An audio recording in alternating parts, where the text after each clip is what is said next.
normally cakes and take cakes in a church meeting in Africa.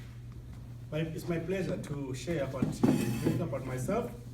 I'm a married man with 4 boys, 23, 21, 17, and little 7 years boy. And my wife and the whole family, we love the Lord. We are so excited. Everyone there in the church, all my kids and my family, we thank God for that. I've been in the ministry, being a pastor for quite good years, about 17 years. But during the good years of my pastoral work, I got involved in the Ministry of Industrial Chaplains, where my pastor, the late Pastor Matthew was. I was a volunteer in the ministry. You will go with me to the companies. You will send me here, do this and that. I learned a lot. I was like his Timothy. He was discipling me and showing me how to do such a unique ministry. Industrial Chaplains is a unique ministry on its own because it's reaching out a company to provide the spiritual support, spiritual nourishment, which you call discipleship, evangelism, sharing the gospel. This ministry on its own I would say it's unique because chaplains is known in the security forces and hospitals and mission schools. But we came to say there is a gap in the workplace. How can we do it? And the ministry was established in 1984. So this year we're celebrating 35 years of taking the gospel to the workplace.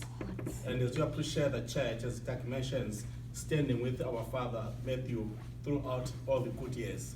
So how do we do the ministry? We reach a company, we speak to the company, we introduce ourselves, we tell them it's all about chaplains ministry work, nothing about doctrinal issues, nothing about my church. And now in my involvement in the chaplains, people can hardly tell whether I'm a Presbyterian, Methodist, because of the training that I discovered. If you want to win people to the Lord, try by all means to learn and understand how they do their fellowship, their system, their fellowship, so that you cannot offend anyone, but share the gospel. This is one of the skills that the Lord has given us in the industrial chaplains. As I'm here, and we get to worship, I know how to do it all. And when we do the industrial chaplains, we get opportunity to get to the company, not lifting a church name because it can cause some reaction, but we say we share the gospel of Jesus Christ. And through that, we stand for 2 major reasons. One, we say we are a Christian outreach. And we say Jesus Christ was never crucified in a cathedral, in a church building. He was crucified out there, where there's garbage and a lot of funny things there. And this is where we need to go out and preach the love of Jesus. Outside is a challenge to us all. Great Commission, going to the world and preaching the gospel. And we stand also for other part of it is we call ourselves a volunteer ministry. We want people to understand the concept of serving God, volunteering your time, giving your time in the ministry. So what we do, because companies are many but we are few, when we get to a company, we identify people, we talk to the company, we conduct the meeting like all of us as we are, we pray together, we read the Bible, we encourage each other. Then also we say, is anyone want to be trained as a chaplain in this company? Then some people, they volunteer, we explain to them what it means, and we train them. After training them, every year we have what we call graduation and conference. We do our graduation. We graduate those groupings from different companies, they come together in a very good time of celebrating the grace of the Lord. We give them certificate and Bibles. In the month of September 28 this year, we are graduating 120 people that we have trained in the companies.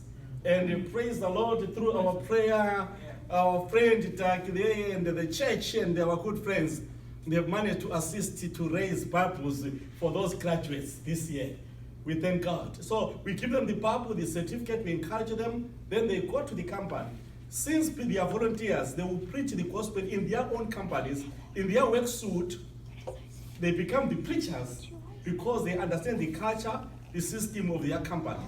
We come in and do a routine visit in a month or in a week to check and how they are doing. We assist them as an office. This is how it goes.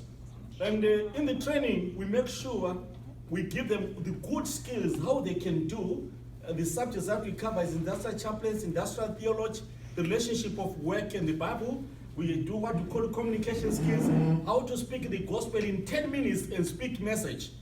And you sit down, so you don't disturb, interfere with the production of the company. We don't run like a church meeting where we can do things as much in Africa, there's more time. But in the industrial chaplains, we say there's no time. Speak quicker and sit down and let them work. And this is our approach.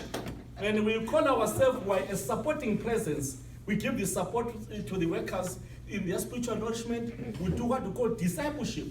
And some of the people that we have trained industrial chaplains, now they are preachers, even in their churches. Can you imagine? Men are not in churches in Africa. I don't know in America. We don't find men because in Africa they say the children and mothers and women go to church. But when I go to the workplace, the men are there. And we find them, we give them the gospel. That's our strength. And we find the man gets back and he says to the family, I've met Jesus Christ at my workplace.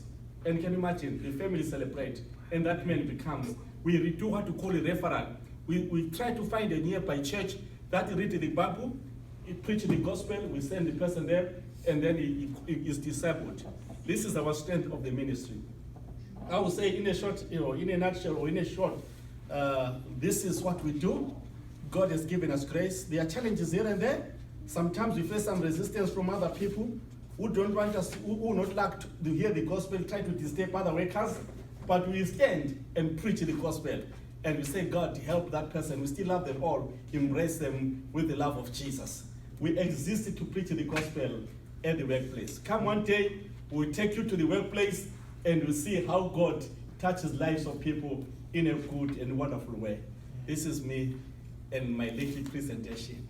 Thank you. In the papers that I have here and given the pastor, the papers that I have here is all about